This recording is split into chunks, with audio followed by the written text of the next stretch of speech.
Ever green సాంప్రదాయం latest designs క్వాలిటీలో compromise అయ్యే ఛాన్సే లేదు. అంబటి సిల్క్స్ విజయవాడ.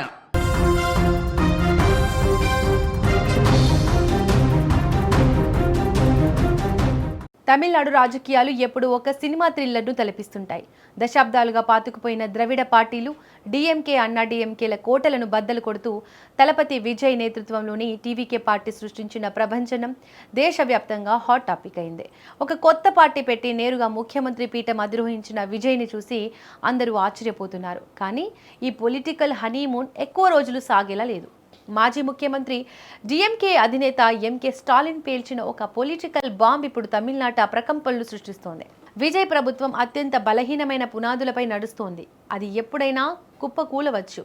డిఎంకే శ్రేణులు ముందస్తు ఎన్నికలకు సిద్ధంగా ఉండాలి అంటూ స్టాలిన్ చేసిన కామెంట్స్ సంచలనంగా మారాయి. అసలు పవర్లోకి వచ్చిన కొన్ని రోజులకే స్టాలిన్ ఈ వ్యాఖ్యలు ఎందుకు చేశారు? తలపతి విజయ్కు పొంచి ఉన్న ముప్పు ఏంటి? ఎన్నికల ఫలితాల తర్వాత మొదటిసారి డిఎంకే జిల్లా కార్యదర్శులతో సమావేశమైన స్టాలిన్ ఓటమికి పూర్తి బాధ్యత తనదే అని ప్రకటించారు. కానీ అదే సమయంలో విజయ్ గెలుపును కూడా ఒక మాయా సునామీగా అభివర్ణించారు.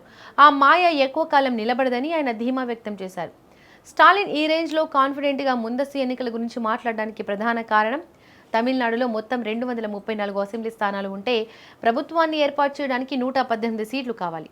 కానీ టీవీకే పార్టీకి వచ్చింది 108 సీట్లు మాత్రమే. అంటే మ్యాజిక్ ఫిగర్కు 10 సీట్ల దూరంలో విజయ్ పార్టీ ఆగిపోయింది. మెజారిటీ లేకపోయినా ప్రతిపక్ష కూటమిలో ఉన్న కాంగ్రెస్, వీసీకే పార్టీలతో పాటు అన్నా డిఎంకేకి చెందిన కొందరు రెబల్ ఎమ్మెల్యేల మద్దతు కూడగట్టుకుని తలపతి విజయ్ మైనారిటీ ప్రభుత్వాన్ని ఏర్పాటు చేశారు.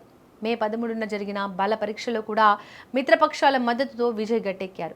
సరిగ్గా స్టాలిన్ టార్గెట్ చేసింది కూడా దీన్నే. సంకీర్ణ ప్రభుత్వాలు, అందులోనూ ఇతర పార్టీల ఎమ్మెల్యేల మద్దతుతో నడిచే ప్రభుత్వాలు ఏ క్షణంలోనైనా పడిపోవచ్చు.